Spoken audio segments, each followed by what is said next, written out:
What's up, guys? It's time for another episode of It's Crow Time, episode number 49. My guest today is going to be Mr. Ryder Grimes. We'll chat with him about his music. We'll also chat a little bit about racing and sports. And we'll also chat about his love and passion for the outdoors. Talk about some duck hunting, and we'll talk about some big old crappie.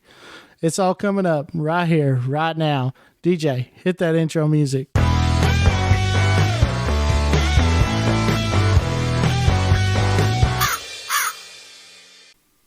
then June 15th, 16th, and 17th in Duncan, Oklahoma, we're going to have the first annual Legacy Fest. It'll be kicked off by Corey Kent. Will be headlining that night. Cody West will also be there. Jacob Stelly, Kylie Frey, and Parker Ryan to round out Thursday. Friday will feature Holly Beth, Matt Williams, which you can catch his episode right here on It's Crow Time. No Justice, Them Dirty Roses, and rounding out with the iHeartRadio new alternative rock band winners, Giovanni and the Hired Guns. I know I said that in the last clip with Calf Ride, but let me tell you, I'm going to keep saying it because those are my boys. And Saturday, we'll start off with Travis Roberts, Chris Canterbury, Shelby Stone, Dalton Domino, that's right, Jesus and Handbags himself, Jordan Nix, Slade Coulter, Gracie York, Ryan Charles, Treaty Oak Revival, and rounding out the night's going to be Craig Campbell to round out the first ever Legacy Fest. And if you're wondering if you can get those $100 tickets, those are sold out, unfortunately. But the Red Dirt Rebel out of Lubbock has a special offer for you. If you use the code REBEL, capital REBEL, you can save $30 on GA and VIP tickets at checkout. This is a Red Dirt Rebel exclusive discount. For more information, visit www.thereddirtrebel.com/event/legacyfest promo code inside/. So, shout out to Red Dirt Rebel for hooking you up with those those discounted tickets. I'd definitely take advantage of that, folks. All right, and then June 21st through the 24th in Fowler, Idaho, it's time for the 10th annual Highway 30 Fest. That's right, they're celebrating their 10th anniversary. 4 days, 33 bands, family-friendly music festival in the grass, under the trees. Bring your friends and help us celebrate the Highway 30 Music Fest 10-year anniversary. It's going to be a great week. Wednesday, it's going to be Holly Beth, Taylor Honeycutt, Gracie York, Ellie Mae, Kat Hasty, Tin Hill Towns, Ella, Morgan Wade, and Lainey Wilson is going to headline. You know, she's got that heart like a truck. But here we go, folks. We haven't even touched the surface. Here's the Thursday lineup. Caden Madden, Joe Stam Band, Palmer Anthony, the Lowdown Drifters, Red Clay Strays, Jackson Dean, Ella, the Steel Woods, and Shane Smith and the Saints will be headlining. So you do not want to miss that. All right, and Friday, the Weathered Souls, Eli Howard and the Greater Good, Them Dirty Roses, Jesse Dane and the Sagebrush Drifters, Muscadine Bloodline, and the iHeartRadio new alternative rock band winner, Giovanni and the Hired Guns. Told you I was going to do it. Then Ella, and then Reed Southall, and then Whiskey Myers to round out Friday. Saturday will feature Logan Jenke, George DeVore. I don't know how to say that name. Hoosier Brothers, Tanner Usry, Dylan Wheeler, Peckus and the Rooftops, Ella, Colby Cooper, and the boy from Yellow Bush Road in Pittsburgh, Texas, Mr. Co Wetzel will be headlining. All bands and times are subject to change, though, so keep up to date by going on HWY30 and go give them a like on Facebook, and you'll be in the know. You can get your tickets also at squadup.com, which there's an event for Highway 30 that will take you straight there. Once again, that is June 21st through the 24th in Filer, Idaho. So if you're listening to this and you're in the Idaho region, go check it out. Because let me tell you, we got something brewing down here in Texas, though, for us that can't go.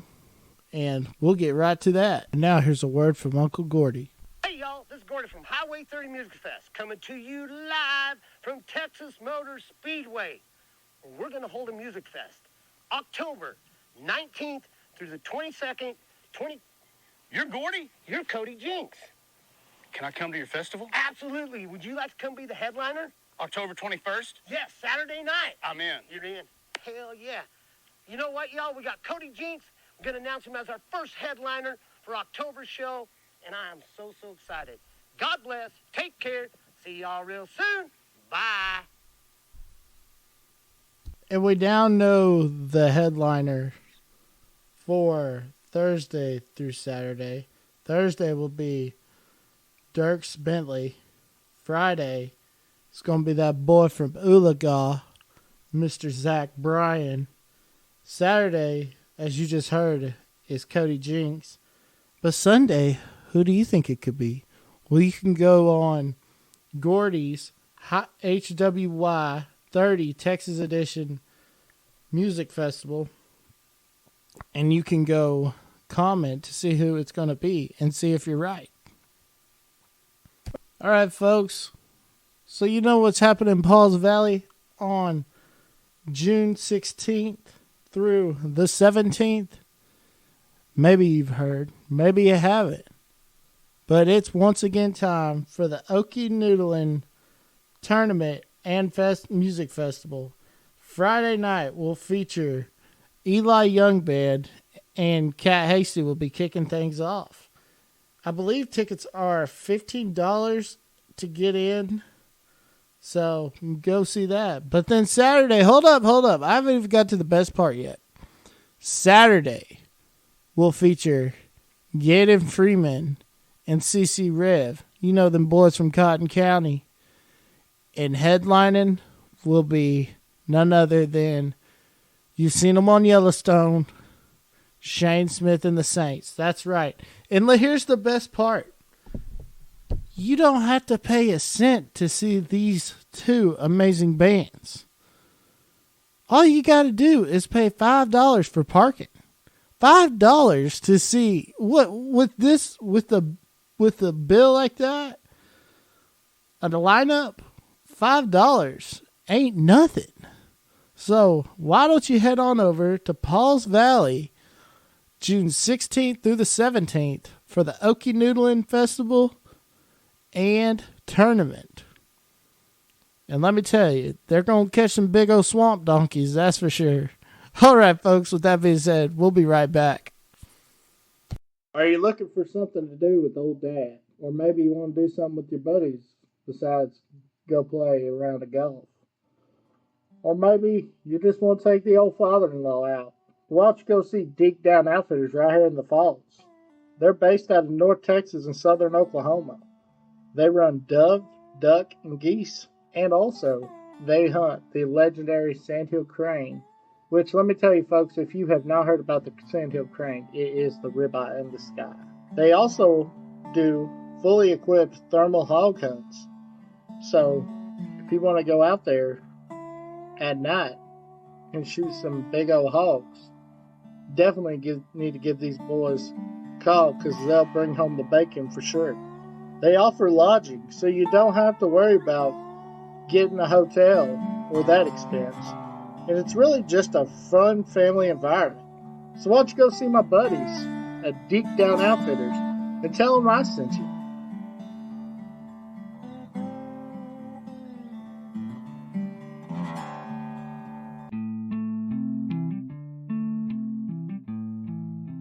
Let's face it, the worst thing to deal with after a storm is the damage.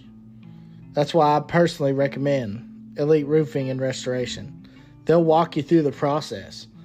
They also offer many different services, including HVAC, electrical garage door repair, and so much more. So why don't you give them a call for a free estimate at 405-443-7979 or send them an email at eliteroofingYukon@gmail.com. They'll work with you. And at Elite Roofing, their motto is honesty, integrity, and transparency.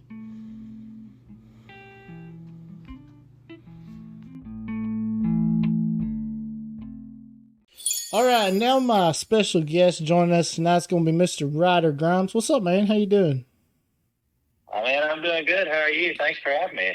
No problem, man. It's been kind of a crazy day, you know. We had the little scheduling mishap, but we got that all squared away, huh? We did, man. It happens like that. We got it done. We're rolling now. Yeah, so we're just going to get into it. So, how did you get into singing and songwriting, man? Well, man, I'll just go ahead and lay it out plain and simple. Growing up, I grew up in a musical household, man. There was always music playing, whether it was my mom playing it or my dad playing it, my sisters. I grew up on all sorts of different types of music, all different genres, man, rock, metal, rap, because my sisters were growing up and teenagers and stuff, and my dad was into metal and rock and old school country. My mom at the time was into, at the time that I was growing up, she was into the, that was when Miranda Lambert and Kenny Chesney and all those guys were, guys and gals were booming. So, man, I kind of grew up on it all. So I'll just say growing up in a musical household, but was definitely a big factor in it. But my dad had a honky-tonk country band growing up. And I love that traditional country music, but they always played it with an edge, like, because they love ZZ Top and Tom Petty too, so they would include that. So I grew up around this mix. When it came to live music, I grew up around this mix of this country classic rock thing, and hearing my dad play that, it kind of just sparked it for me. It's like, man, this is cool. Like, I want to be interested in this. And then as I grew up and stuff, started playing guitar and getting better, he would let me come out and play with him and open, quote unquote, the shows. I mean, we were playing at bar and grills and stuff like that, and he'd let me come out and open. And at the time, I'd play the entire set list of his band, so you hear a little preview from the kid. My dad would get up there, and usually I would be on stage playing the guitar with him. So, man, really my family is how I got into this, and playing and singing. I have a very supportive family, and they support me whatever I do. So I chose singing, and man, I'm very thankful I did. That's awesome, man. I thought when you said when you were talking about your mom, I thought you were gonna say she was into rap. No, that was my sister's. We all like it all around here, but that was my sister's. I grew up on Lil Wayne. Oh yeah, I did. On the Carter 2 or 3. I grew up on that album. My sisters would always jam that, and then I grew, the Black Album from Metallica, and then of course the mid 2000s natural country, and then back to the outlaw stuff. And I grew up on it all. That's moral of that story. That's awesome, man. Yeah, dude, that album, that Lil Wayne album, what they have, that had Miss Officer and all them good hits, man. That was the album, man. That was the album. So, back when I was in junior high, during like athletics and stuff, playing basketball and stuff, dude, that was like my pump up stuff. Like I was like, heck yeah, but no worries always, man. Yeah, I see that. Even the sports stuff, because like during my sisters when they were growing up, that was what they got pumped up to play basketball. And my dad, when they played football, it was Beastie Boys, and it was just a fusion of just all this great music. So I've heard it all, basically. I jam to it still to this day. Now, did you play sports in high school? I didn't. I raced motocross for a little bit when I was younger, but that was it. I've been playing music since I could pretty much walk. So you didn't want to... That's just what I like to do. You didn't want to make the jump and go race a Super Bowl? I'd love to, but I don't think Mom was going to let me. I was already getting a little brave on that dirt bike. I don't think Mom's going to let that go any farther. I think I was already freaking her out, so I think she put a halt to that. I'm glad she did. I still love it in my heart, but kind of glad because I'm too big to be doing that now. Now, when you say motocross, who was like your influence? Was it James Bubba, or was it like Jeremy McGrath or like Chad Reed? You know? Man, I was always a Bubba fan, but I grew up during that era, like Bubba, Dungy, and Chad Heck Reed, yeah. of course. McGrath was just coming out of kind of, he was fading out. And that's when you had the era for me, in my opinion. Carmichael, all them guys, dude. Oh yeah, man. Those were my heroes growing up, and I still watch it to this day. You know, I watched it. Of course, I'm a big race fan, a big NASCAR fan, and Me too. oh yeah, who's your favorite driver? My favorite. Oh man, I haven't watched it in a while, but so I've been so busy. But I've always, and I know he's retired now, but I've been a Jeff Gordon guy for a long time. Oh yeah, that's like I was watching a deal the other, because it's the 75th anniversary this year, and they did like this countdown, and Joe Logano was talking about it, and he was like, every kid was a Jeff Gordon fan growing up and everything, because he was the young guy. Yeah, exactly. See, and now you kind of have Chase Elliott now. yeah, it's crazy. See, I was the junior fan. Me too. Okay, I kind of lied there. I was both. We were big Earnhardt people, man. So you got me there. I'm a junior fan. I got you. Oh yeah, man. I'm a junior fan since the beginning. So did you I started watching. Did you and your dad ever go to Super Bowl and watch the races? Man, we always went to Texas Motor Speedway. That was where we would go. Heck yeah. And, I have a lot of great memories there. Yeah. All right, back to music, because that's what these people came to hear. So who is your biggest influences when you get into like writing a song and stuff? Oh man, I will just say this could be on my end because I think I lost you for a split second. But you asked who my biggest songwriting kind of influences are. Yes, sir. Man,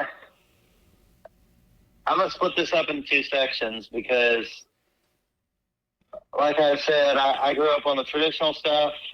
We're talking country. Grew up on the traditional stuff, but I also grew up when Texas country music was booming. And my two biggest heroes right now are Randy Rogers and Tracy Lawrence. Heck yeah. And when I sit down and write a song, I have my Texas influences and I have my old school influences. And I like to mash the two, man. Whether it's a mix of Merle Haggard and kind of a Stoney LaRue type vibe or Tracy and Randy. I mean, I like to have an open mind from all of my inspirations. So that could be a whole nother topic. I could talk about that for an hour. But hey, we got Randy and Tracy. We got time. Yeah, I'll talk, man. But yeah, I'd say Randy Rogers, Tracy Lawrence are my two big guys right now that I've really taken a lot of influence from. All right, so now I got a harder question. What's your favorite? All right. What's your favorite song from both them guys? Man, Tracy Lawrence. We'll start with him. I love Stars Over Texas.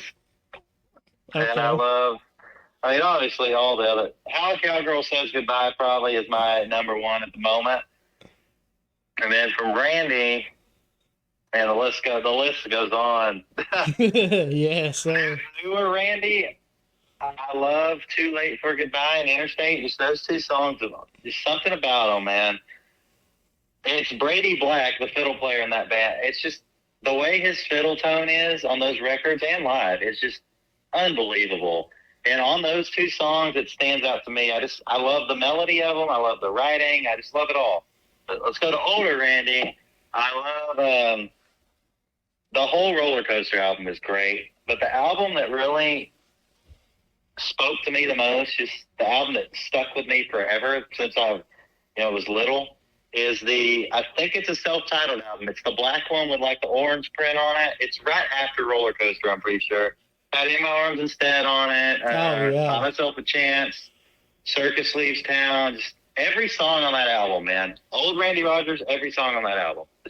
Yeah, definitely. I mean, yeah, Buy Myself a Chance. Yeah, those two in My Arms Instead. Those two were just like, they're Texas music treasures. If you say. It's crazy, man. It's the songwriting from. Right. I have so many songwriting heroes, man. I can go on and on. Well, there's my Randy picks and my Tracy picks. All right. So, what's your process like when you get like into songwriting? Like, do you go lock yourself in in your room, or like until you come up with something, or is it just like driving down the road and be like, I got an idea, I got to jot this down?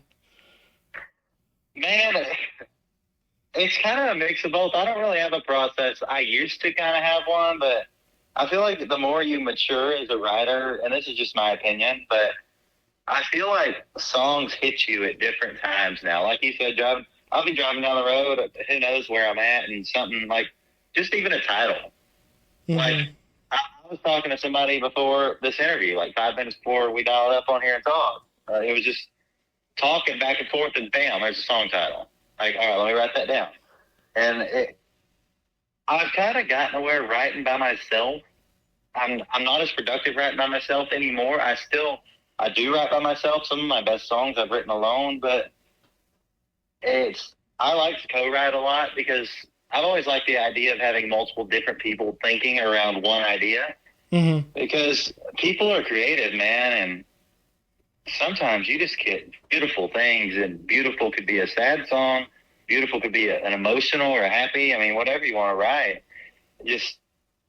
I don't really have a process. That's what I'm saying. It can hit me any time of the day. The first song I ever wrote, I wrote laying in bed. It was 3 a.m. I couldn't go to bed. And I started thinking, and boom, I'm like, okay, that's a cool melody. Like, let's put this together, and bam, there's a song. The next morning I get up and finish it, and then there'll be other days where I'm sitting in a co-write, and we write something in 10 minutes, and it's just weird, man. Some days I'll write something down and not touch it for 2 months, and then randomly, it'll be like a Tuesday, like 3:45. 3 months after this idea was jotted down in my phone, I'm like, oh, here we go. This is it. I mean, I just had a song I finished like that. We started writing it like a month ago, and then all of a sudden, let's finish this today. And we did. So my process is there's not one for me personally. Yeah, that's awesome, man. And so was that song? What song was that you wrote at 3 a.m? That was my rodeo song called 8 Seconds at a Time. First song I ever wrote. And that was it. That's a really good song, dude. I heard that. I was listening to that actually today. I was showing my wife. I was like, let me show you this guy that I'm going to have on tonight. She's like, wow, that's really good. Man, that means a lot. Thank you very much. That really means a ton. No problem. So the way that I found out about you was my buddy, Justin Crawford. He, of course, he owns Spur One Management and stuff. And when Velvet Chains, when you released it, he played it. He had it on there. And I looked it up, dude. That song, them harmonies, oh my gosh. Man, thank you. That was none other than Mr. Daryl Dodd who did those harmonies. That's awesome. And just going to go ahead and get that out of the way. Daryl produced this EP, and he's producing the next record, and we're good friends. He's sang harmonies on a couple songs, and we've done a lot together, and he produced that. And back to Justin Crawford, I love that old dude, man. He's a great guy, and I didn't know y'all knew each other, so that's really cool. He's all right. I tease him. I tease him every time when he's gonna go, because he's like big old Josh Ward fan, and I tease him all the time. I'm like, "You gonna go see your boyfriend tonight?" When he's gonna go see. Well, That's where I met him. Actually, we opened for Josh Ward in Amarillo back in September last year, and our friend Ralph, the guy, he introduced me to Daryl Dodd, and we were driving. He said, "Man, I got a friend coming out tonight. His name's Justin. He owns a management kind of organization company, and real cool guy." And I met him, and we kind of hit it off and became friends. And man, he's a cool guy to work with. I really like him. Yeah, he's a really really down to earth guy, and Exactly. dude, he built that company up from the ground up by himself. Like, I respect that, man. yeah, I wish we still had a venue out here that I wouldn't help him book, but like he'd ask me, he'd be like, "Hey, what do you think about this and this?" And I'd be like, "Yeah," and give him my opinion, and yeah, Justin's a really good buddy of mine. Shout out to Justin Crawford if you're listening. I know you are. I'll make sure he listens to this. Oh, I told him. I said I messaged him today, and I said, "Hey, I got Ryder coming on tonight," but I guess he didn't open it yet. But yeah, Yeah, he's a cool one, man. I've met so many cool people doing this, and he's one of them. He's just so down to earth. It's cool that y'all know each other. I didn't know that. yeah. And then back a couple months ago, actually, just on a whim, I had a guy on here. Well, he's buddies with Wyatt Wilson, Josh's steel player. So Oh, what? yeah, so Wyatt was on there too. So that was really cool. But yeah, Well, that's cool. yeah, it's a small world after all. It is, man. It's crazy. Dude, it is like and the thing about this, I say this every time, and I need to get it. It's probably gonna be quoted by somebody, but this ain't a genre or like a community, dude. It's a freaking family. Oh, I was saying that this morning. That's why I love it so much. It is a family. Everybody has each other's back, and just everybody, for the most part, supports everybody, and I love that. Yeah, and then it's crazy. Like 1 minute you could be like listening to Velvet Chains, the more traditional, kind of honky tonk style. And then the next minute it could be like Austin Mead or something, like the more rock or something. It's crazy. It is. I love Austin, by the way. I got to see him when he was first kind of really getting rolling, and that was awesome. He's cool. Back when but yeah, man. I kind of cut you off there. What were you about to say? Oh, you're good. I was just gonna say back when he had short hair. I'm trying to remember. It's been a while, but that's the thing about it, man. And that's why I enjoy doing it so much. Is you can have your Coes and your Dylan Wheelers and your Austins, but you can also I have free range to do what I want. Like, you're not stuck in like, okay, you have to do this. Right. Like, it's welcoming. Like, I can go sing what I love and love to write, love to perform, but you also can have your guys that, they grew up doing the rock thing, and that's what they love, and nobody throws a fit over it. It all just meshes together. Right, definitely. And like you were saying that, like your Coes and your Austins and your Reeds and, the more rock, Cody West, more rock. Then you got like you, Randall King, Josh Ward, and like who else? Well, Randy Rogers, stuff like that, more traditional, and Aaron Watson. And it's just, yeah. And the thing is, people, I mean, I don't know about y'all, but when you go like to a Randall King show or something, it's more like rock and roll than almost a rock show. Yeah, that's how I based my band. Like, it's not rock and roll, but I've always called it, I gotta come up with this little slogan, but traditional country with an edge. That's what I like to describe the sound. We'll play your traditional country, but it's just going to be a tad louder. Our amps are going to be 11. That's awesome, man. So you can, and that's what I like. Even with Josh Ward, like I've seen Josh a few times, and we played with him a couple of times. It's their country, their traditional sounding country, but man, they still know how to turn up, and that's what I like. And it's just really cool how the whole scene works. It really is, and I wonder if the people who've like the forefathers of this genre, or I mean this family, like like Ragweed, like the Great Divide. Look at Ragweed and the Great Divide. I mean, they Exactly. were of course, I mean they're from Oklahoma, so I'm a little biased, but Oh, they're my favorite, man. I've really been on a Great Divide kick lately, but they're cool, man. Mike's a great guy. He's a really good friend of mine, and he's so funny, dude. It's hilarious. Cody's pretty funny too.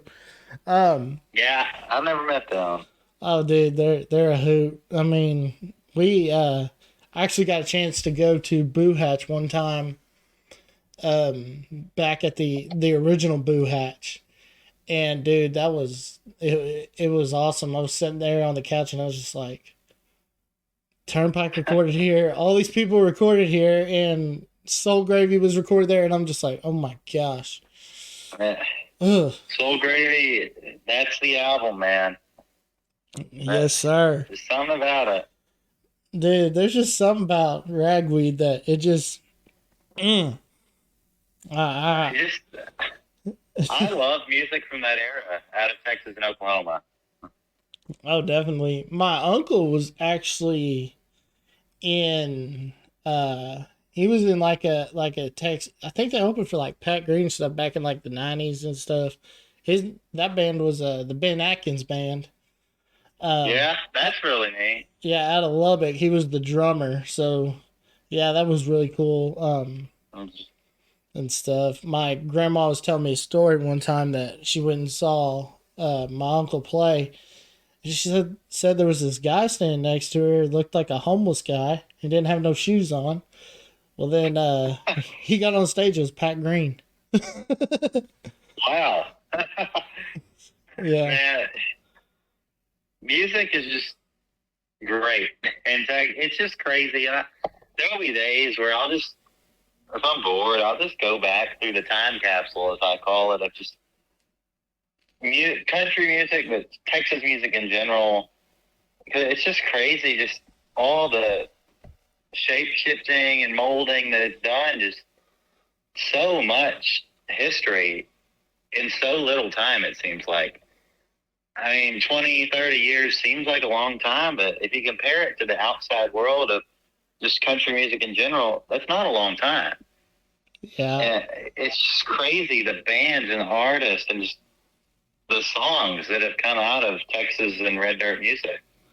Yeah, look at Cody and Parker and all them guys now. I mean, they're I never thought I'd see Cody Johnson in CMT. That was... Me neither. I was like, golly, Gio on the same stage, I was just like that on the iHeart Awards. Yeah. I mean, I told my wife, dude, that's wild. Yeah, we were watching. Go ahead. Huh? I said go ahead. I kind of cut you off there. Oh, you're good, buddy. You're good. I told my wife, I said, see right there, that is Texas country. That just like you said, traditional country with an edge. I mean, that just that's it right there. That's like, if you could take a picture, paint a picture on what this family's like, that's it right there. But, yeah, it's cool, man, and that's really cool for Gio and them. Gio's a super nice guy, and we've opened for him before, and that's the thing. Like, we've opened for Giovanni and the Hired Guns before. Like me, who sings this cowboy, not really, just traditional sounding country, is open for Giovanni. I opened for them the day that Ramon Ayala came out, that song. Oh, yeah? Right before they just skyrocketed, and it was just a cool mix. Like, everybody was chill and laid back, and rock music with the country edge, and awesome, country music dude. with a little. What'd you say? I said that's awesome. Man, yeah, that's back to it's a family. It don't matter what you play. It's just be nice and they'll be nice back. Yeah, definitely. So Gio and them have been really good friends of mine back in, oh gosh, they had just signed with Red 11, and I was putting on a show. I had my brother's band was going to open. It was my first show. I tried to do a booking agency for a little bit, and that was like the first show, the only show, big show that I put on. But my brother opened, and I called Gio up, and I was like, "Hey man, you wanna headline this?" And yeah, he was like, "Yeah man," and so that was when Rooster Tattoo had not even released yet, and they were still using it as a sound check song. So that was Wow. crazy. Yeah, dude. Of course, That was the beginning. yeah, their drummer Milton, he's been a good buddy of mine. Shout out to Milton Tolls from the Shady 580 in Lawton. But uh, dude, yeah, you don't know, but Good dude. yes, sir. Uh, but we went and hung out with them that night in the at Milton's house, and it was like Geo and Chance and all them, and I mean, just talking to him, man, it was just awesome just to just chill with them and stuff. But yeah, they're. I can't believe how big they've gotten now. It's crazy. It's so cool to think because, yeah, they've been a band for a while, but it's just crazy. Just snap your fingers and bam. Like, it's crazy to me. And I love it. Well, Like, it's just so cool. But yeah, and it was crazy when they added Jared Flushy, and that's oh, just yeah, when they yeah. just like Man. boing. That was it. Oh man! Shout out to Giovanni and the Hired Guns. I And think. now they all play 7 strings on stage, and I want one super bad. Yeah, yeah, and then you get Trejo out there with his tuba. I'm like, what the Yeah, heck? it's the coolest thing ever. Dude. I walked in and they were sound checking with a tuba. I said, I like these guys. Like, that's Yes, cool. yes, and yeah, dude, they're super chill, and yeah, Gio is just like down to earth and stuff. You can tell he's from that small town, Texas vibe, Yeah. Yeah. So, did you go to high school in Greenville? So I don't actually live in Greenville. I just say that so people know where I kind of. I'm in a little bitty. I don't even live in a town. I live in a community called Poetry, and I went to high school at a little private school out there, and That's a cool name, Poetry. yeah, just Poetry. And I've heard that Ray Wiley Hubbard lived here for a while. Like every time I bring that up to somebody at a gig or something, they're like, Ray Wiley was from there. I'm like, yeah, man, that's cool. And I still haven't figured out where, but apparently he did live out here, so that's pretty neat. That's awesome. Ray Wiley's awesome. So Oh yeah, dude. yeah, man. Oh my gosh. Population 2,069, Poetry, Texas. Little bitty. Yeah, my hometown was where where I lived at was Faxon, Oklahoma, and it was only 150. We didn't even have a school. We had to go 5 miles up the road to go to school.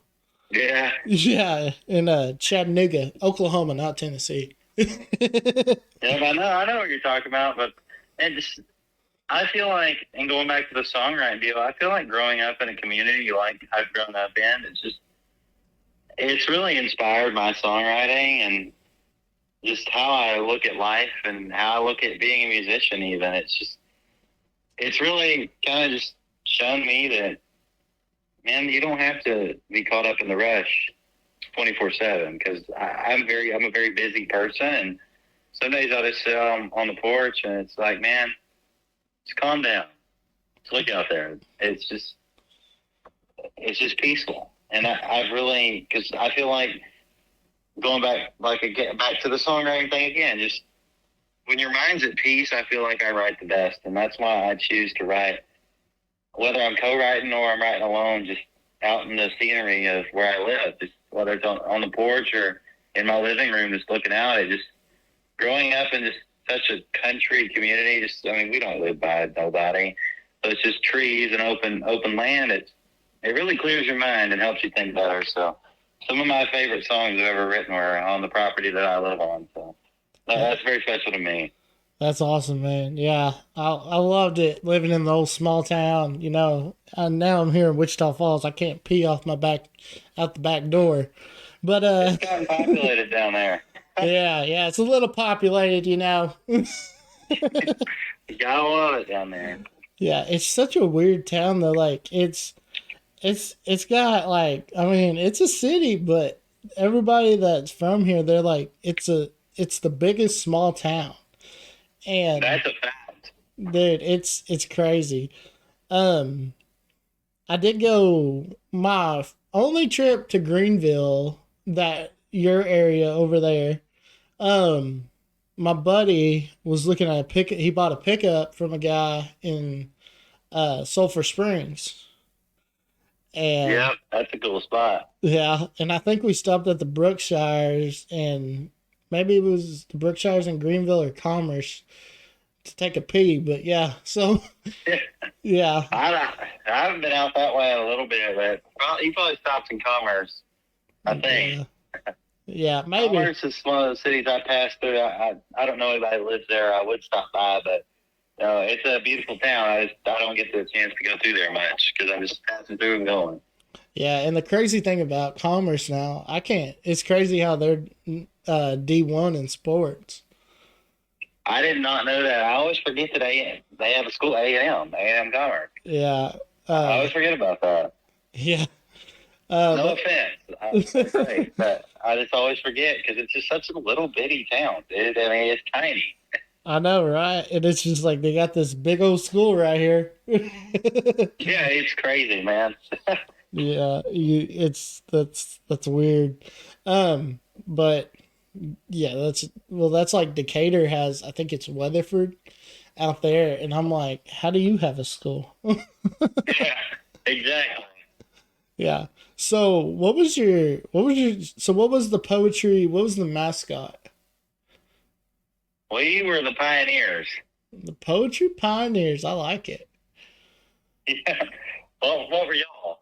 We were the Warriors. Chattanooga Warriors. That's cool. Yeah. We're I guess our claim to fame would be we didn't have football because they didn't adopt it into the school or nothing, you know. But We didn't either. oh really? That's the first No football. That's the first Texas school that I've heard that didn't have football. We did not. Oh man. But we had a kid that won the Super Bowl back when Brady first came to the Bucks. He was not in the practice squad, but he still got a ring, so we'll count it. That's legit. Yeah. That's cool. Yeah, and I think it was when Gronk got hurt. He got a lot of playing time, so be watching and be like, "Hey, there's Cody."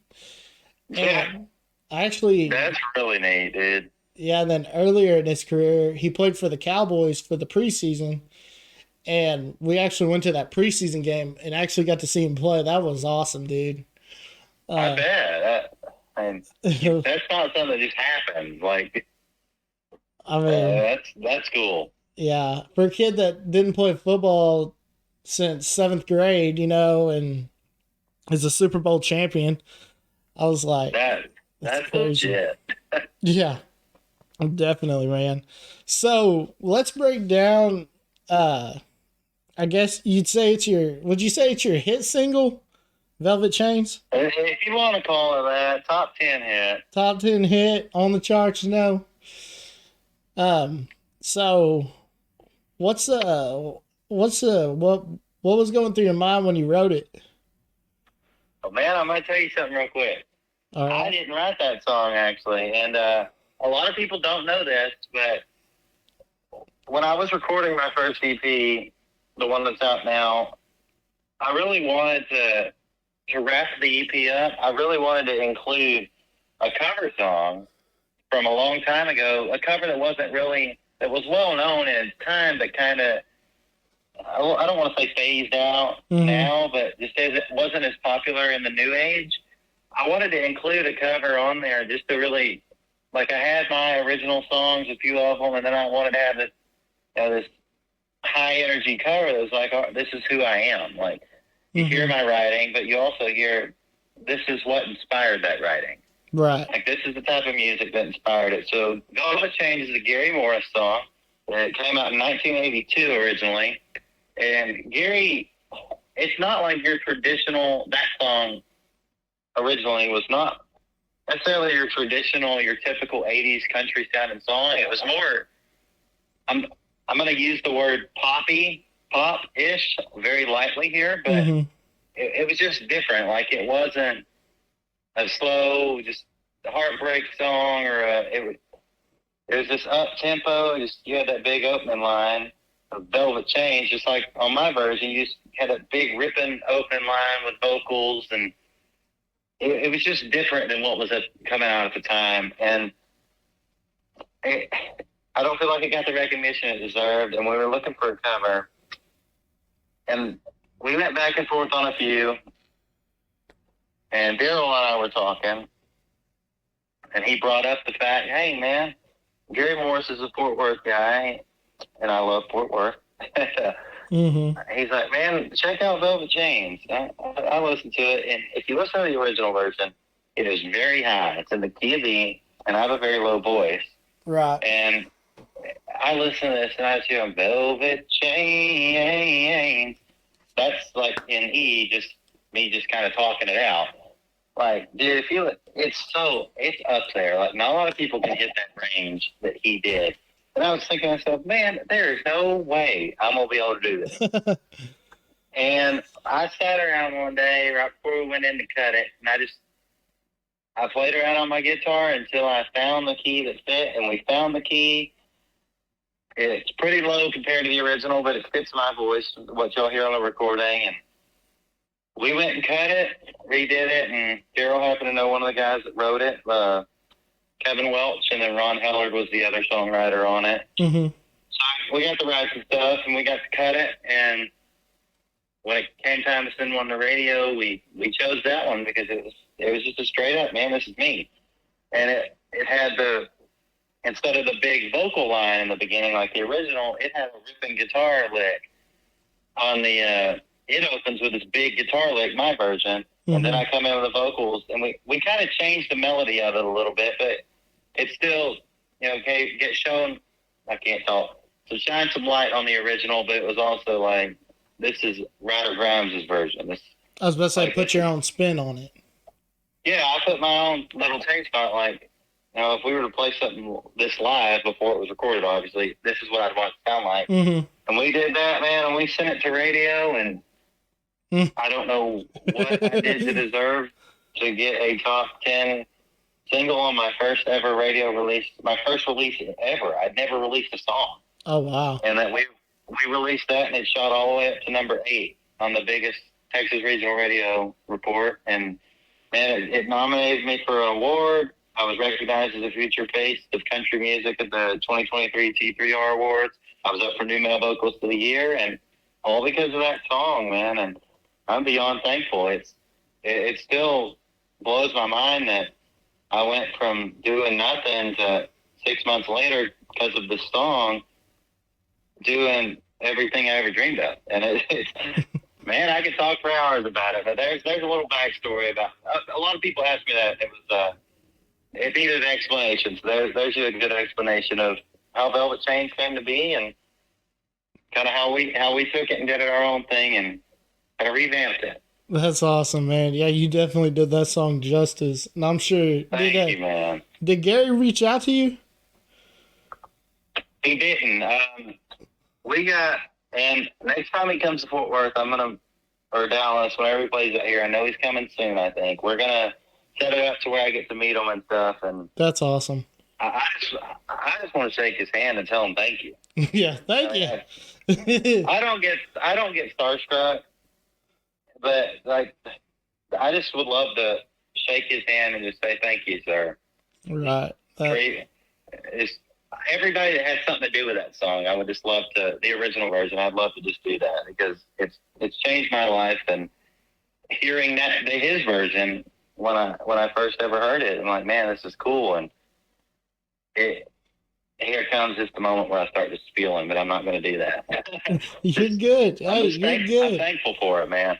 You're good. This thing will run as long as you want, bro. Yeah, hey, I can talk for hours, but basically, sum it all up, I'm just thankful for those, I call them just legends, man. Just music legends and heroes. I'm thankful to get to work with those guys, but I'm also thankful to have the inspiration of guys like Gary Morris and Ron and Kevin and all those guys that I grew up listening to, man. Well, that's awesome. I mean, who? Not many people can say that Daryl Dodd not only sang harmonies on there, but also produced their record. That's just Man. that's awesome.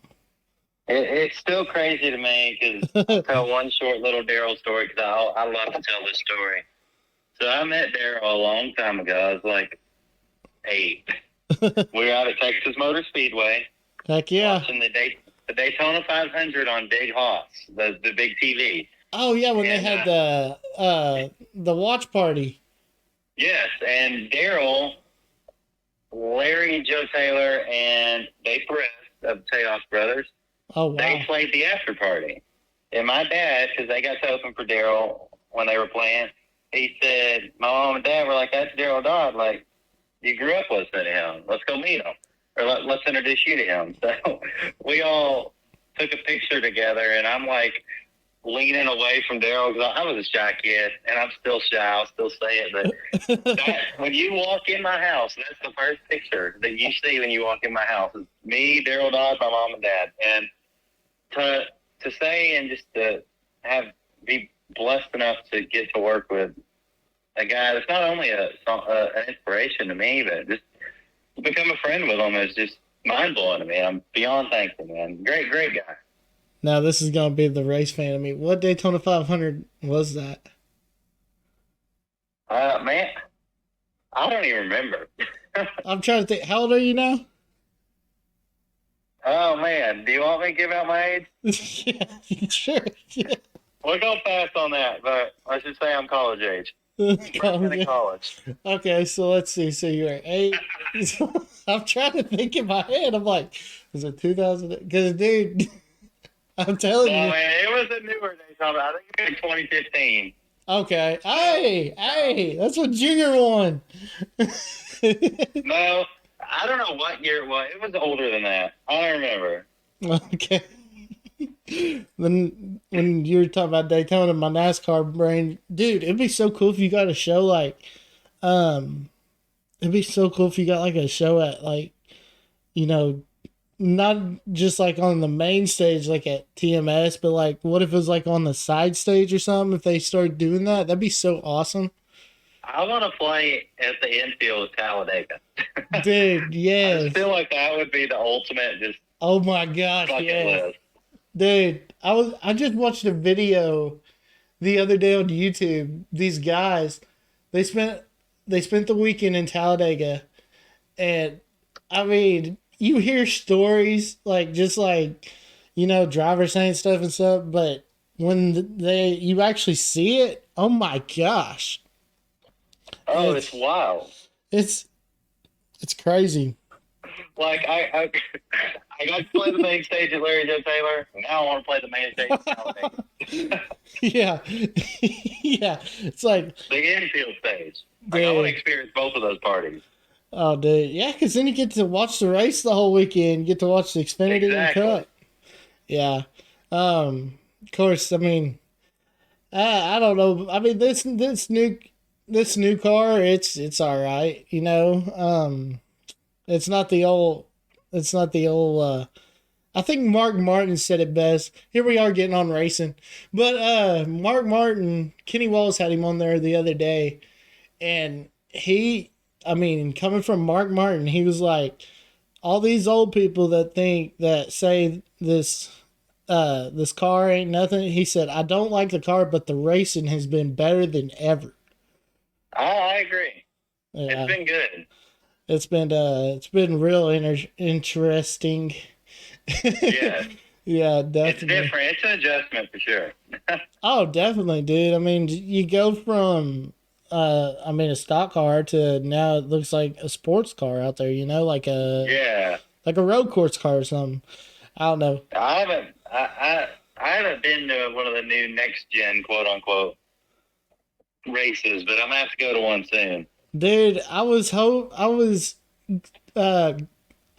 about going to the All Star race last year, and something came up, and I couldn't go. And I just want to hear the car on the track because they say it's like my buddy. He works out over at Farmers Brothers Coffee, and he said he's a big race fan, and he said like when they were doing that tire test, like back when the car was still about to come out and everything, he said you could hear it like it was so loud, and I'd love to hear it because Oh, me too. I like loud. yes Well, I'm sir. a musician.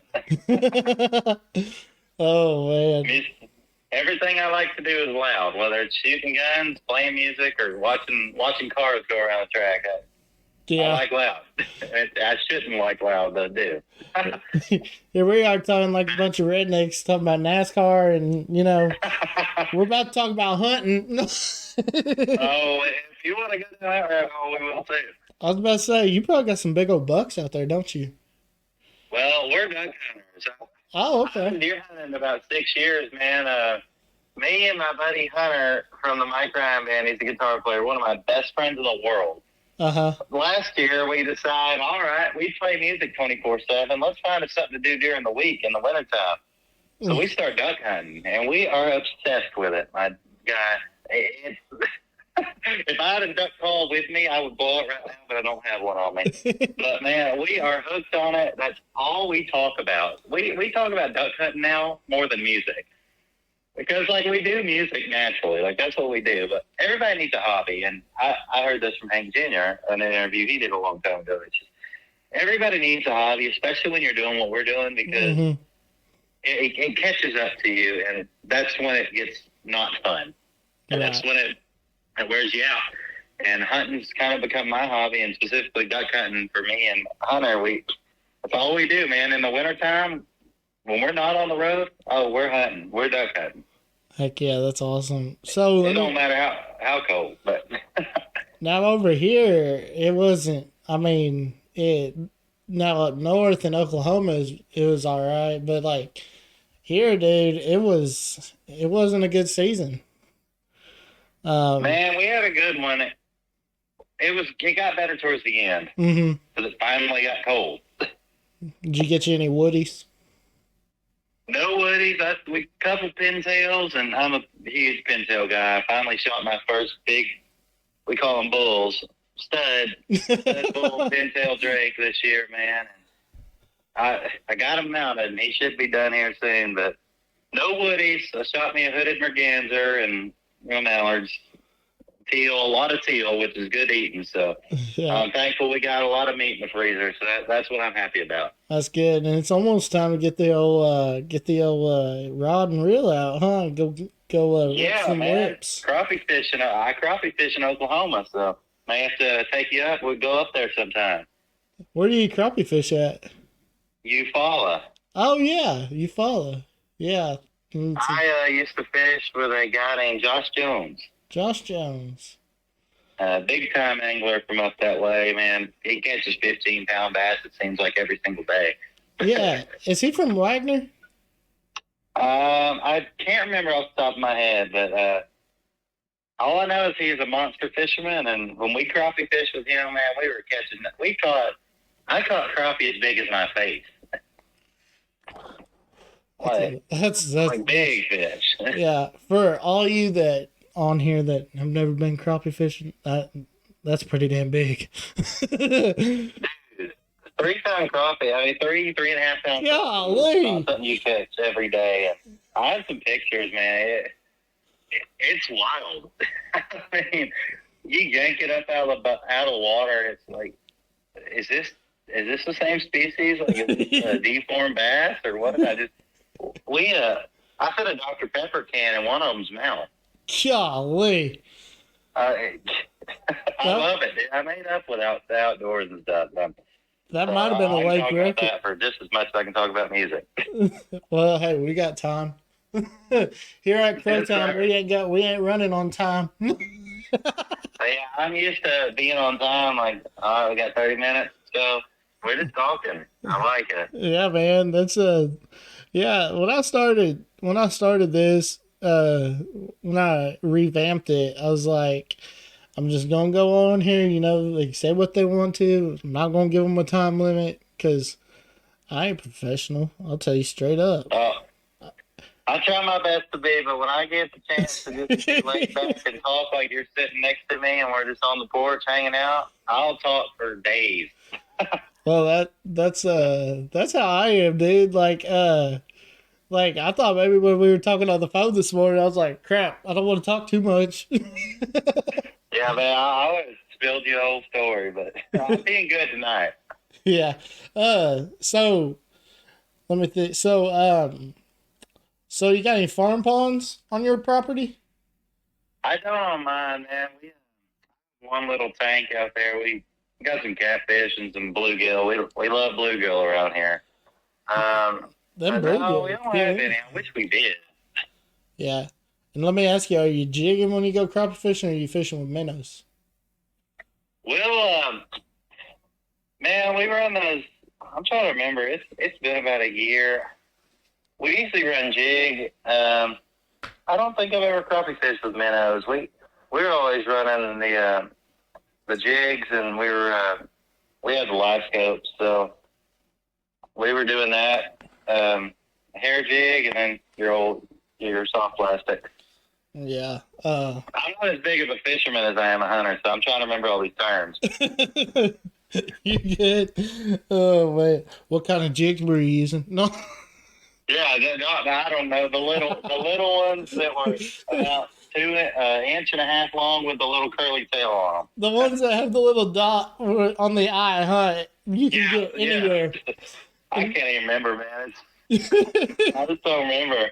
You can put anything on it, and it'll still look the same. Yeah, if it eats it, that's all that matters. if I can set the hook and pull it in the boat, that's all that matters. Dude, I haven't been fishing. Golly, it's been a good 2 years. I got my wife really into it. She had never been fishing, and Yeah. so I told her, I was like, we actually found a place here in town. Like, we found this like gated like neighborhood, and behind there's a tank right there. Dude, we were catching perch like crazy just in this little bitty tank right here. Just I swear, man, gated communities and courses. That's the best fishing in the world. yeah, it's crazy. Of course, you were talking about Eufaula, dude. The catfish in there, striper fishing. It is crazy. Oh, yeah, man. When we were up there fishing with Josh, they're like, you want to go noodling? I said, y'all go ahead. Yeah. They did. They caught some big ones, but I wasn't interested. Yeah, my buddy, Shallow Powers, he he goes and noodles all the time, and I'm I like, didn't know that. I'm like, And there's a part of me that's I like, can't. Being a guitar player, that sketches me out. well, here's the thing also. So, you remember the show Hillbilly Ham Fishing? Yeah. So Skipper lives like maybe 30 minutes from where I was in Temple, Oklahoma. And just talking to him and stuff, because seeing him on TV, he's a cool guy, like down to earth and everything. But yeah, I'm like, I couldn't do it. I thought about doing it a few times, but I'm just like, nah, I don't. Man, I'm not even worried about it for the fish. I'm worried about the snakes and the snapping turtles. Dude, so crazy thing. There was a guy from Chatty. They went noodling, and dude, he got bit by a beaver. That's even worse. It didn't bite his nipple off, like old Jeff Foxworthy says, but oh man, I love that. I I could listen to that story like all the time. I've heard it like a million times, but it's just like one of the things like, how did that happen? It's just, Exactly. oh That's man. crazy, man. A lot of crazy fishing stories out there. Yeah.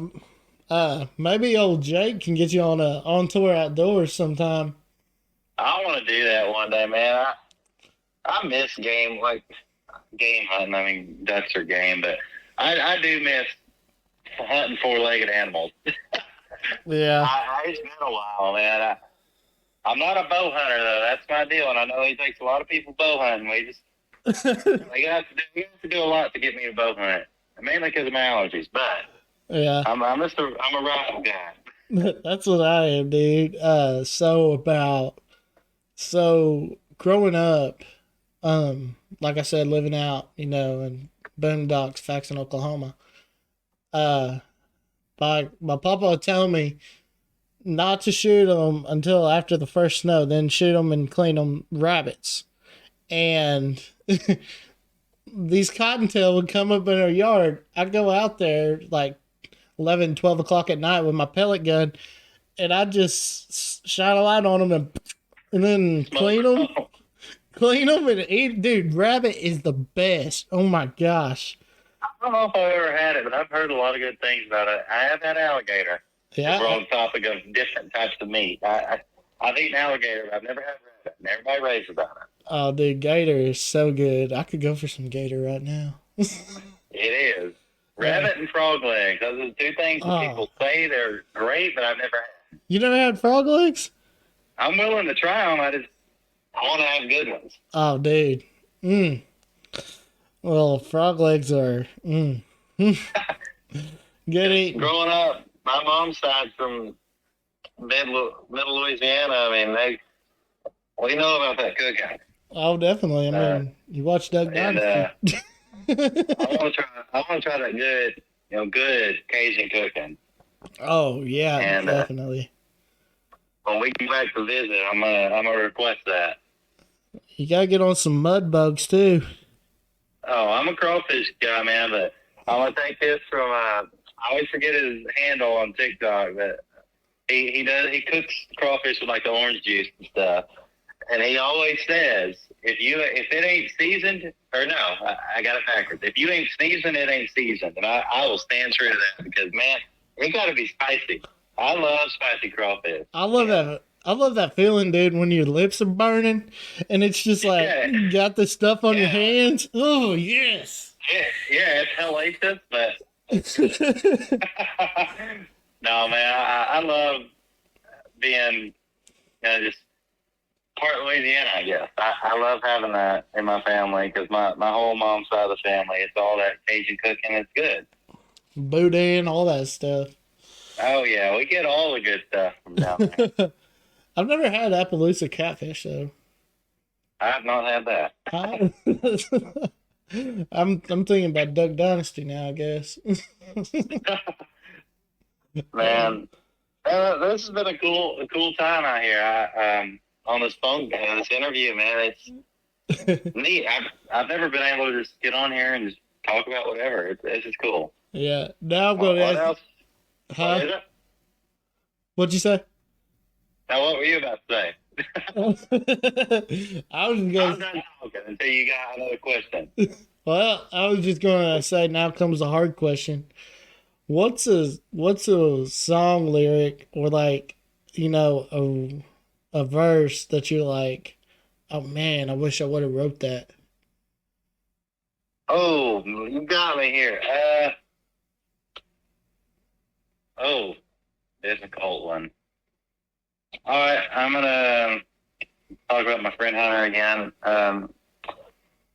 Mike Ryan, and on the new album Long Cut.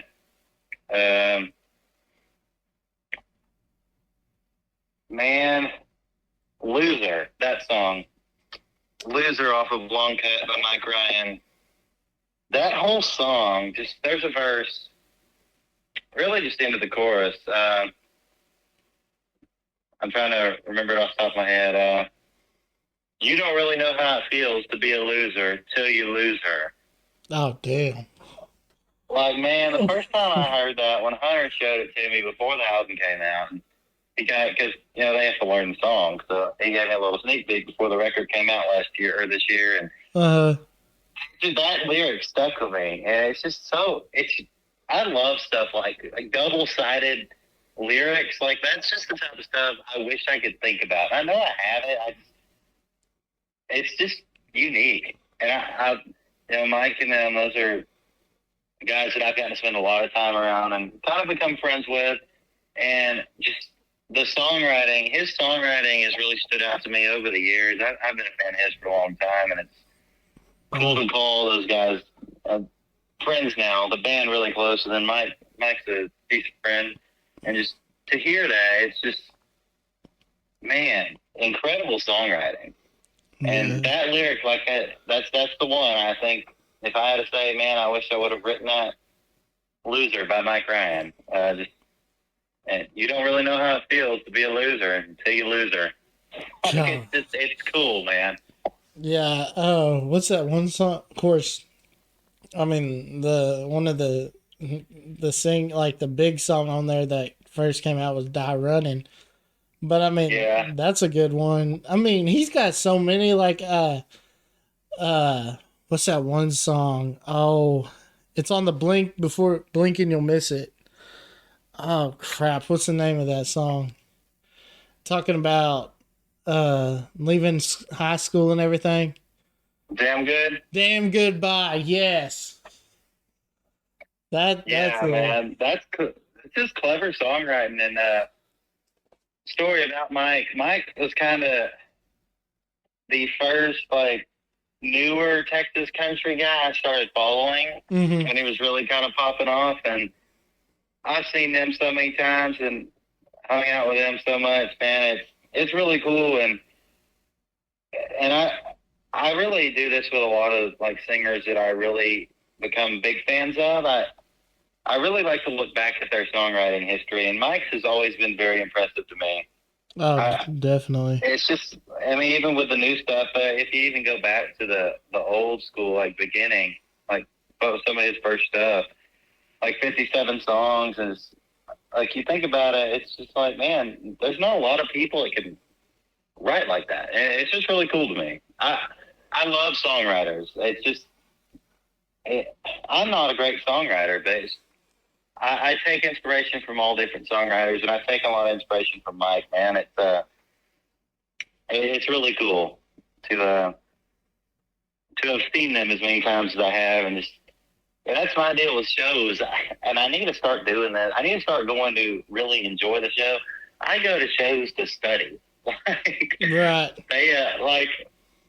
I was at Larry Joe Taylor with them this past year, and the whole time I'm like, all right, what's Jerry over here on the fiddle doing here, or what's Clayton on bass doing here? I get to this I'm in school mode. I'll really listen to what he's singing, or what the harmony singers are doing, and that's not just with them, man. It's with every show. And I started out as just a musician. I always wanted to just be a guitar player. But now I'm thankful I was like that, because I really, when I was getting started, just dove into the knowledge and just trying to learn everything I could.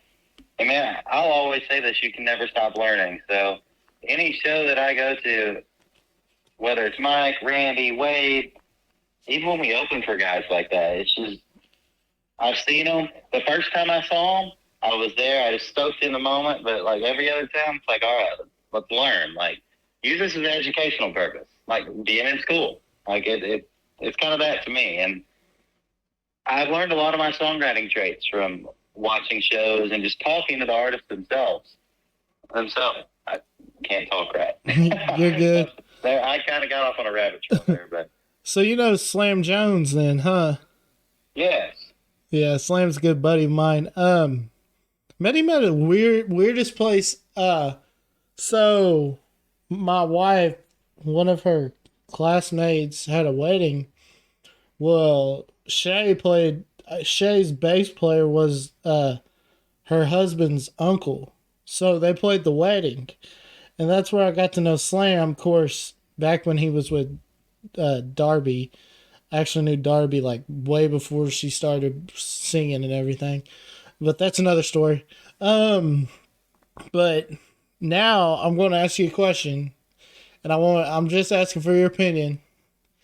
So, you've seen there's a certain venue that's been going around on social media about something that they put out. What's your take on it? Man, I know exactly what you're talking about. I'm not going to deep dive too far into it. I just don't know how to answer this without getting in trouble. I know. I'm not trying to get you in trouble or nothing, you know. I'm just like... No, you're good, man. No, I understand what you're saying. I'm kind of neutral on it. That's something I haven't looked into much. So I'm just going to say neutral. I have no say on it because I don't want to say anything wrong because I don't know the situation that well, because I try to stay out of the drama because I will overthink it. Whether it be what that situation is with said place or what said band did. Like, man, I don't know why. It's just the way I think. I try and back out of it. I know what's going on, and I have my opinions, but I won't state them. All right. Yeah. I'll talk about it for a long time. I was just, asking your opinion, as a, singer-songwriter, because, I mean, like I said, I talked to my brother about it, got his opinion, but, just asking different artists their opinion on it. And, I mean, when they came out with it, I was like, I mean, that's like one of the big venues, in that state. And I'm just like, you're kidding. Yeah. But, no, man, I mean, from what I'm talking, you probably know what my opinion is, but I understand. And, man. It's wild, dude. That's all I have to say about that. Man, the scene's great, but it's crazy in a good way. It's crazy because I'm sorry, I didn't mean to interrupt. No, I cut you off. I don't know what I said. You're good. So I'm going to ask you this. So, do you have anything like? I know you can't say any names, but what you got coming up, bro? Like gig-wise? Is that what we're talking? Well, like, you been cooking up anything in the studio? Well, man, I got a new record. We're in final production of that. We had to push it back a little bit because of just some sickness and we needed a little break, man. That's what I was saying earlier. You have to take a break sometimes because it takes a toll on you mentally, it takes a toll on you physically. So, producer Daryl, I think, was sick or something, and we just took a break for a little bit. I took some time just to kind of sit back and relax, just kind of overview of what I was doing and be thankful for what I had. So, I think we have 2 more songs to finish up on this record, and man, we're going to have y'all hopefully a new full-length record out come mid-June. That's what I'm hoping. Don't hold me to that. No later than middle of July. I'm going to hold you to it. I'm going to be like, text you. Well, you can hold me to it. Yeah, you can text me. I'm going to text you and be like, where's that record at, boy? We do, and I don't know when this interview will come out because the song will probably be out by the time this comes out. But we have a brand new single coming out on June the 2nd, and I'm stoked to get this one out because it's one of my favorite songs I've ever written. Heck yeah. And it's just a good old two-stepping country song, and I'm really excited to put that out and see what it does. We got the great fans and all that, man. I hope everybody likes it.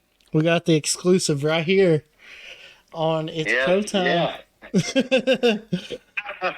But no, man, that new album, new single coming very soon. That's coming quick. And just a lot of cool shows. We're booking big shows by the daily and all over the place, man. I'm stoked. I'm just thankful to be here. So let me ask you this. I just thought of a question when you're talking about taking, to rest and takes a toll on you. So I'm sure you're aware about like what's happened with several artists, whether it be, Nashville or Texas, where they've had to cancel shows. Um, and I think I saw William Clark. They were interviewing William Clark Green about it. Um, so have have you had like that ever happen to you or anything? Man, knock on wood, nothing like major. Uh huh. I've been, you know, I've always believed in the show must go on unless you just. I understand if you absolutely can't do it, man. Right. But I try to push through without hurting myself because you can hurt your voice very easily if you use it a lot. It's already your throat's hurting or whatever. So you find ways to overcome obstacles like that. But if you can't sing, you can't sing. And I think I've canceled one show in my entire life, and it was honestly, I'm not even going to count it because it was before. I was just doing kind of like I used to do with my dad. I was just opening for one of my friends, one of my dad's friends' bands and stuff, and the show ended up getting rained out though. So honestly, nobody played that night. But I was down sick, man. It was bad. I mean, I couldn't even talk, and I'm very careful because, like I mentioned earlier, I have very severe allergy issues, and it's not just springtime; it's all year long. So I have to be very careful about being outside too much. And I hate to say that because I love being outside, but man, I'll get choked up quick with just allergy and stuff. So you just have to take the necessary precautions when you're dealing with a certain situation, whether it be allergies or you're sick. Like you have to do the things. And I'm a strong believer in vocal warm-ups and all that. And like I said, and I'm not the greatest singer in the world, but your voice gets better if you rest it, in my opinion. Obviously, singing helps stretch it and shape it and do whatever, but it does need a rest sometime. It's just like an athlete. I mean, you're not playing football every single day, or you're not running track every day, or swimming, whatever you're doing. Like it needs a day or two to rest, and I'm a firm believer in that. But there's my spiel on that, and just take the necessary precautions, and keep the throat coat by you, huh? Yes, yeah. And the people that have had it canceled and stuff, man, I mean, you look at their schedules; it's wild. Yeah. And I think that I'm busy. It's just, you look at guys that are just on these full-blown tours, it's like, man, and you really got to think about it because they're talking all the time, whether it be interviews like we're doing now, but on a mass scale, like 5 of these a day. I mean, I don't know what goes on those big tours. I've never done it, but one of these days. Maybe, hopefully. I'm praying. But, man, I know people that have been on tours like that, and it's not artists themselves, but whether it be crew members or front of house guys or light guys, musicians. The artist talks and talks and talks, and then you go do your show, your 90-minute show, but there's a lot of talking that leads up to it, and it'll anything you do with your voice, if you do it too much, it will hurt it. It won't hurt it, but it'll get scratchy and crackly, and so you just gotta know when it's time to kind of ease off of it for a quick second. Well, let me ask you this. So, because my opinion was it was stupid how the fans reacted to when Morgan Wallen was the first one.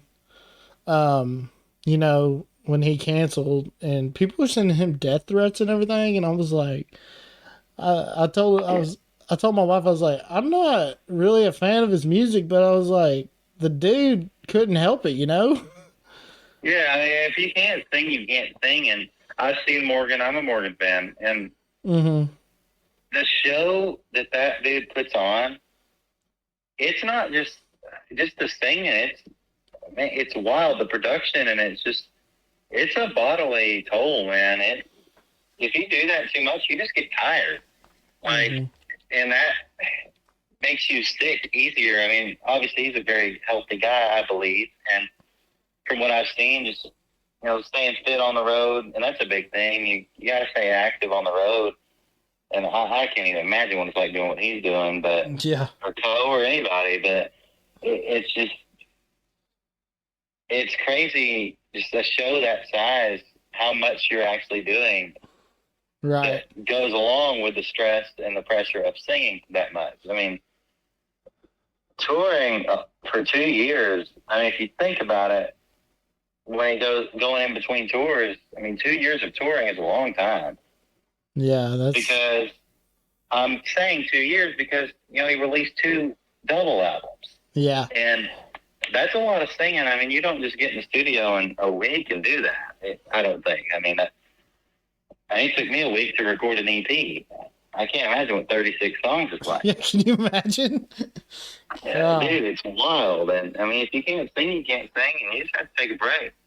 That's another thing when you're talking about albums and everything.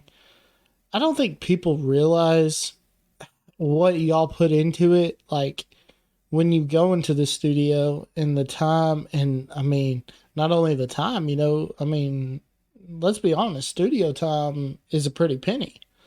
And Yes. people don't, Yes. they're like, oh, why doesn't he put out a new song, you know? And it was like when Cole was gonna drop El Paso, dude, I'd see people like just bashing him because they're like, oh, he ain't gonna release it because he don't want to and stuff. And it's like, no, he wants it perfect. And Yeah, I've always thought this way, man. Quality over quantity. quantity. Yes, sir. I'm a firm believer in good material. And that, you know, my songwriting process, as I talked about earlier, takes a little longer, but I don't want to just rush stuff out. And a lot of artists like that. I mean, even Ko. I mean, I don't know Ko, and I've never talked to him about this, but obviously, but I feel like you don't want to rush. You don't want to rush it too much. And studio time, it costs a lot, and I mean, for most people, and it's a lot of time. There's a new song on my record called "Ready or Not." Mm-hmm.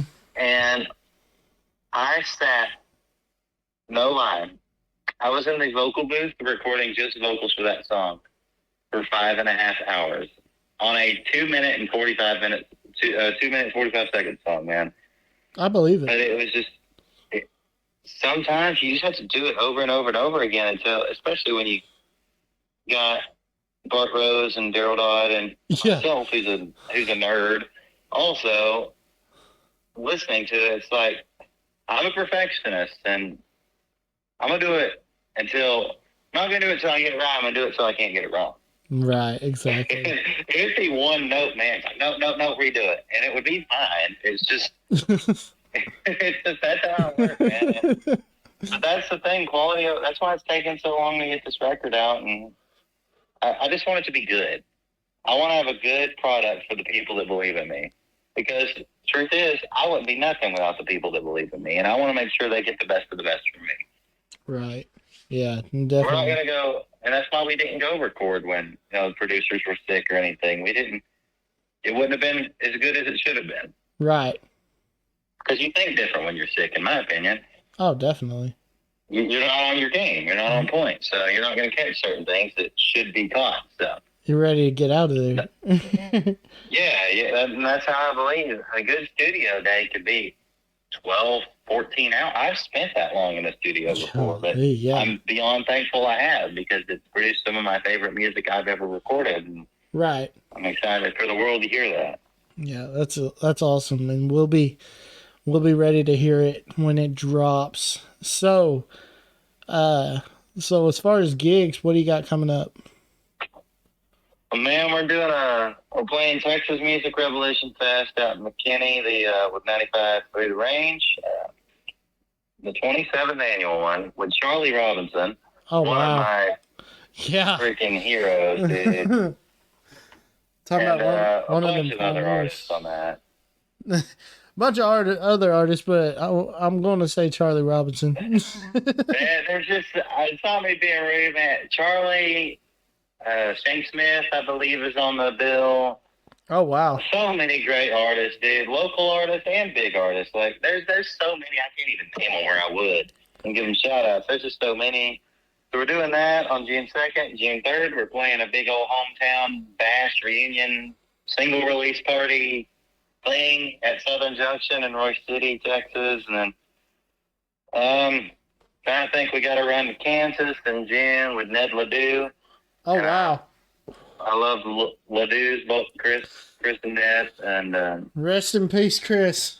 yes, sir. Rest in peace. I mentioned Chris in one of my songs, and to get to open for his son is just, I'm beyond thankful for the opportunity. We got that, and there's so many, man. There's a lot of unannounced stuff that will be announced very soon. But, man, just a lot of big opening gigs, and we're doing our own headlining thing, too. So, I'm thankful. So where can the listeners go to get this hot off the press releases of news when it comes available? Well, if you want to find the music, you can get on all your streaming, Spotify, Apple Music, Pandora, YouTube, all that fancy stuff. If you want to find me just regular, you can go to RyderGrimesMusic.com or hit me up on Facebook, which is Ryder Grimes. And then Instagram is Ryder Grimes Band, and that's RYDERGRIMES. And then TikTok is Ryder Grimes Band too. And so Ryder Grimes Band, and then Ryder Grimes for Facebook. And then anywhere else, it'd probably be the same thing, Ryder Grimes. So that's where you can find me, and I greatly appreciate all y'all. If you check it out, thank you for checking it out. Hopefully they don't find you on take you to an OnlyFans page or something, No. You gotta make that money somehow, bud. I'll stick to buying and selling and trading duck calls. So when I had Wyatt on here with his buddy Lane Haas, they were telling me that there's this guy, his name's Gus. I can't remember his last name, but he's from Kansas. And they said that he created an OnlyFans to promote his music, but I've seen that. Dude, I saw something on like a meme about that or something. He did this one. They said the video's like Daddy belting it out hard, hammering the wood, and all it is him playing a song in his kitchen with his guitar. He said he made like $500 in a month. I was like, good Lord. Make that money, man. That's crazy. Man, there's so many promoting music nowadays. There's so many ways to do it. I could get TikTok is the big one, and I still don't know how to do it. And no people listening. I don't dance to other people. I don't do all the dance moves and stuff. Most of the time it's gonna be some boring video of me. There's one video of me promoting a show. I was in the middle of a pond picking up decoys. And it's things like that. There's nothing entertaining on there, but I'd appreciate it if you checked it out, because I share some stuff on there about music and life and all that. So it's if you're looking for lip syncing and doing the cool dance moves, you're not getting that from me. I'm not the guy. He's not doing them TikTok dances. No TikTok. I'm not coordinating enough to do that. I'll fall. Oh man. I'm just picturing it in my mind right now. Not the OnlyFans, just the TikTok dancing. TikTok dancing, yeah. I can't be doing TikTok dancing. I'm too big to do that. I can't be jumping around and moving my arm. I can't be doing that. I don't knock things over, including myself. I'll fall. I'll probably fall, trip myself. I don't know. You'll be like a bull in a china closet. Yeah, that's exactly what it'd be like. I'd be hitting things. Yeah, it wouldn't be good. That's funny. Yeah. Oh man. So I'll tell you though. So for some reason, dude, I tried looking you up on Instagram, like when I put that post out, and I'll tell you, because I usually try to include a song for people to go listen to, so that they'll check y'all out and everything before you come on the show, and it wouldn't work for some reason. And I had I got to figure that out. I don't know why it doesn't pull up on there. That's right. I talked to you about that before. I forgot about that. Yeah, I don't know why it does that, man. I got to get with the distributors or the publishers and figure out what went wrong, and we'll get that fixed for sure. But So, I've had a few people tell me that it's confusing. yeah, it definitely is, dude. I don't know how, but now I could go live. I guess I've got enough followers on TikTok. I don't know, but um, here's the thing about TikTok and the live deal. I'll be scrolling through, seeing some lives and be some girl shaking her butt in front of the camera, and it's just like, and okay, well then there's some other stupid stuff, and then um, I got where I'd go troll some people. Oh man, Let's say they drink a Bud Light, and so I did this one time. My wife was watching me, and I said, they were asking me about those pronouns or whatever, and I said he, and then I told him, I said, well, I'll tell you, I identify as a toaster. And they cut me off. Well, then, like, the whole chat, because you could still watch it, even though you're, like, kicked out. The whole chat started spamming, like, Toaster Lives Matter and TLM and stuff. oh my lord, dude, TikTok is an it. Oh man, It's TikTok's a crazy place. yes, it is. And what aggravates me the most about TikTok is that you have to have 1,000 followers to go live, and I have 971. I'm so close. Because, dude, and I see the lives on my page too. I've heard this live streaming on TikTok grows you so much. Like, I guess it just gets on people's For You page or something, and I know people that have blown up and gotten big because of TikTok. Zach Top, a friend of mine from North Carolina, he lives in Nashville now. Great country music. Go check him out. But man, that's how I found out about him. Before I knew him personally or anything, I'd see this dude on TikTok live stream. He'd just be on there singing his songs and then some older songs, and I'm like, dude, he is good. And like 2 years later, we're friends, like good friends. Mm-hmm. And it's just, that's what blows my mind about TikTok, man. If you get on that live stream, if you do it enough, you could be famous in a year. All right. So, I'm sorry to cut you off. We're going to do a challenge right now. What y'all need to do, Lord. Get y'all's phones out and go follow Ryder Grimes Band. We're going to get you to that 1,000 followers. That'd be awesome. Well, I hope there's people that listen to this. I don't think anybody listens to this, but no, I see this podcast around. If there's that one person in Singapore, they'll get on. Isn't that crazy when you go look at like the distribution and everything and the analytics? You go to countries and they'll be like it'd be like, man, I'm not big in the US, but I'm big in like Korea or like China or something, I'm big in like Britain or Australia. Like, which they love country music in both of those places, so that makes sense. Right. So I don't even know where I was. Like, they like me in Canada.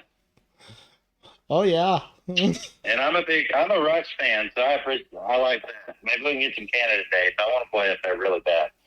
I want to go to the Stampede too in Calgary. That's where I want to play. So. Dude, I want to see the chuck wagon races. Oh yeah, I haven't seen them up there, but I've seen them before, and they're pretty entertaining, my friend. Yeah. It'll definitely be awesome. But so who's all in your band?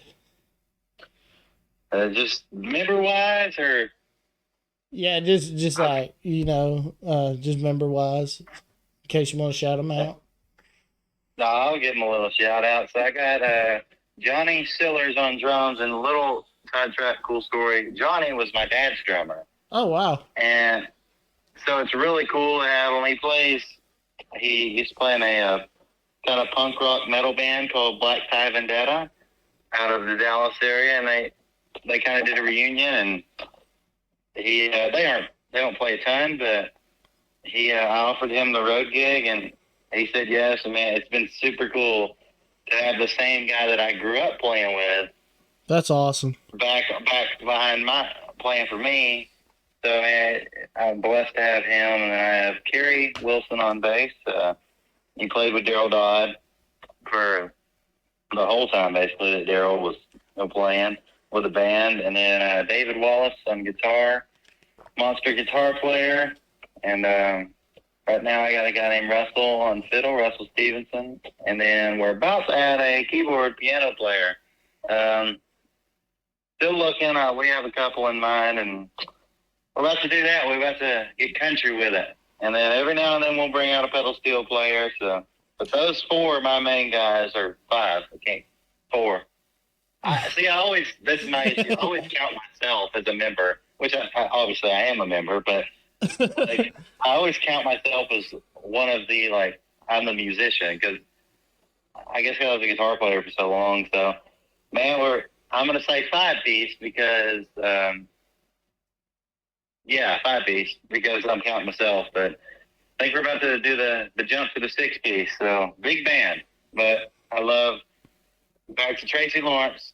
I've gotten a lot of my band inspiration from Tracy Lawrence, and that's how I've kind of built my band, like this big rockin' country band that still can come get down, be quiet, and still play the low down stuff, but get loud when we need to. So it's kind of the perfect mix, man.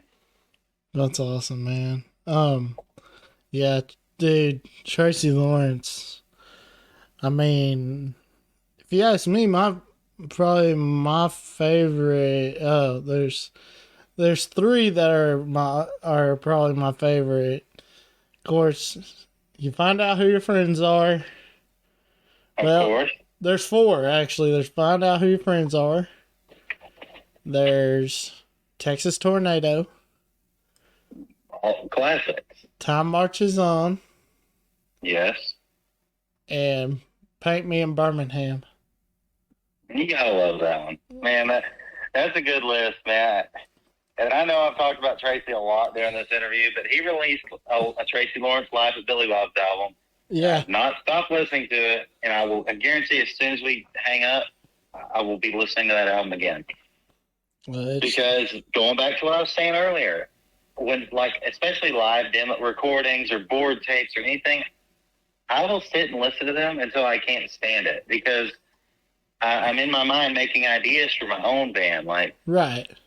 Because the reason why I love Tracy so much, and I will still, nothing will ever top his show that I saw in February. It's just the musicianship and transitions and in between songs and guitar licks and all that. Like, I love to study that type of stuff for my own, because, we're relatively new. So, I mean, the musicians in my band are very experienced, and I've got experience, but as a group, we need to mesh. And I like to look at any big time touring band, whether it be Texas country or whatever, they all have a flow, and I like to take inspiration from that and build my own set of ideas and I like to build my own show. But I like to listen to other people's to kind of see, all right, what did they do there? Like, rewind that. And that's where I get my inspiration for my band, is others. But Tracy is my big guy right now. Like, he's the one I'm studying in all aspects. And the cool thing about live, like hearing live recordings, it's like William Clark Green when he does She Likes the Beatles. I mean, when he throws in a Beatles song and then he'll throw in a Stones song, it's like, it's just like, and the thing is, it's never the same. Like, one time it was, I forgot what the Beatles song was, but the Stone song was Jumpin' Jack Flash. And then, Dude, that's cool. Yeah, and they did that, but then of course on the live recording, I think it's live at Cheatham Street, it's I get help from my friends. I get high with my, yeah. But yeah, it's That's awesome. definitely been awesome. Well, Ryder, man, I love Will. thanks for coming on here today, buddy. And we're gonna have you on here because we're gonna have to have a part 2 because we got so much more to talk about. For sure, man. Thank you very much for having me. I'm glad to be on here and glad to get this episode out. Yeah, we'll get her out there, and we'll if it's right there, it'd be cool if it's right there when you release when that single releases, huh? Yeah, man, that'd be pretty cool. Maybe we can make it happen. Yeah. All right, buddy. Sir, thank you very much. No problem.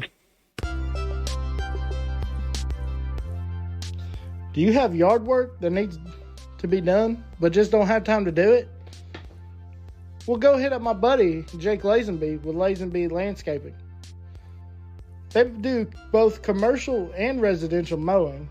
They also will get rid of them pesky trees that are in your way. They'll dispose any waste that needs to be taken out. And they'll have your flower bed looking the best in the neighborhood. So why don't you give them a call at 405-614-9674 for a free estimate, and also ask them about their senior citizen discount. Also, go give them a like on Facebook at Lazenby Landscaping and tell them I sent you.